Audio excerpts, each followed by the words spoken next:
చెప్పారా అయితే ఇప్పుడు గంధము పుయ్యరుగా అంటూ చిన్నారి కృష్ణునికి సింగారం చేసి మురిసిపోతున్న గోపికల హావభావాలు చూపించడానికి ఒక నృత్యం మీ ముందుకు రాబోతుంది. అయితే ఈ గంధం పుయ్యరుగా అనే పాటను రాసిన వారు త్యాగరాజు. మనకి అన్నమయ్య, త్యాగరాజు వీళ్ళంతమంది కూడా గొప్ప వాగ్గేయకారులు. అందులో మనకి త్యాగరాజు ముఖ్యంగా ఏంటంటే అతన్ని నాద బ్రహ్మ అంటారు. సంగీతానికే రాజు త్యాగరాజు అని. సంగీత త్రిమూర్తులు అని చెప్పి మనకి ఎలాగైతే బ్రహ్మ, విష్ణు, మహేశ్వరుడు వీళ్ళ ముగ్గురిని త్రిమూర్తులు అంటామో అలాగే సంగీతానికి త్రిమూర్తులు ముగ్గురు ఉన్నారు. అందులో మొదటి వాడు త్యాగరాజు, తర్వాత వాళ్ళు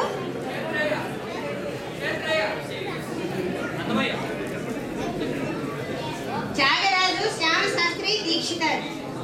వీళ్ళ ముగ్గురు తర్వాత వచ్చిన వాళ్ళు అన్నమయ్య, క్షేత్రయ్య. అయితే త్యాగరాజులో మనకి ఒక గొప్పతనం ఏంటంటే మీరు అంతమంది త్యాగరాజు కీర్తనలు వినే ఉంటారు. త్యాగరాజు, అన్నమయ్య వీళ్ళందరినీ కూడా మంచి రాజులు పరిపాలిస్తున్న కాలం. ఆ కాలంలో వాళ్ళని మేము పోషిస్తామనండి అని చెప్పి చాలా మంది పిలవడం జరిగింది. అయినప్పటికీ కూడా రాజుల పోషణ కోసం చూడకుండా సమాజాన్ని దృష్టిలో పెట్టుకొని వీళ్ళు రచన చేయడం అనేది జరిగిందన్న ముఖ్యంగా త్యాగరాజు నిధి చాలా సుఖమా, రాముడికి అన్నిటి చాలా సుఖమా అని మనందరికీ ఒక సందేశాన్ని అతను వినిపించాడు. అంటే మనుషులు డబ్బుల కోసం పరుగులు పెట్టడం కాదండి, moral values, not materialistic development, moralistic development అనేది ఉండాలి అని చెప్పి. అయితే ఇందులో ఈ గంధం పుయ్యరుగా అనేదానికి ఒక ప్రత్యేకత ఉంది. త్యాగరాజు మనకి నౌకా విహారము అని ఒక గ్రంథాన్ని రచించాడు అనమాట. అందులో ఈ కృష్ణుని గోపికలు ఏ రకంగా అతనితో యమునా నదికి అతను విహారానికి తీసుకెళ్తాడు అనమాట. ఆ సమయంలో గోపికల హావభావాలు ఏ రకంగా ఉన్నాయి, అతని ఏ రకంగా వీళ్ళు ఊహించుకొని అన్ని పాటలు పాడారు, మన నృత్యం చేశారు అనేది మనకి తెలుస్తుంది అనమాట.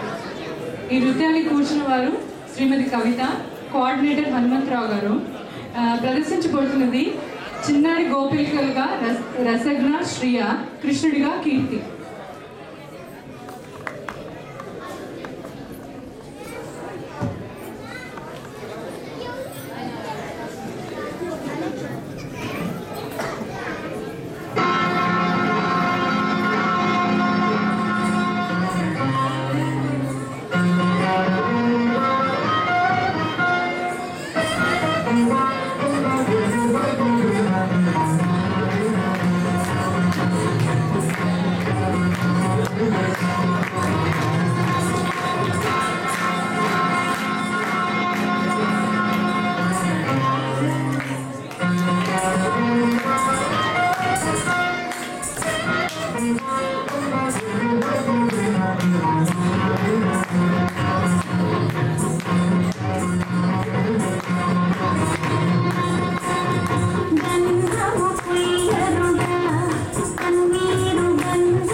చిన్నారి పాలలు ఎంతో ముద్దుగా చేశారు కదండి. మళ్ళీ ఇంకోసారి వాళ్ళందరినీ అభినందిద్దాం.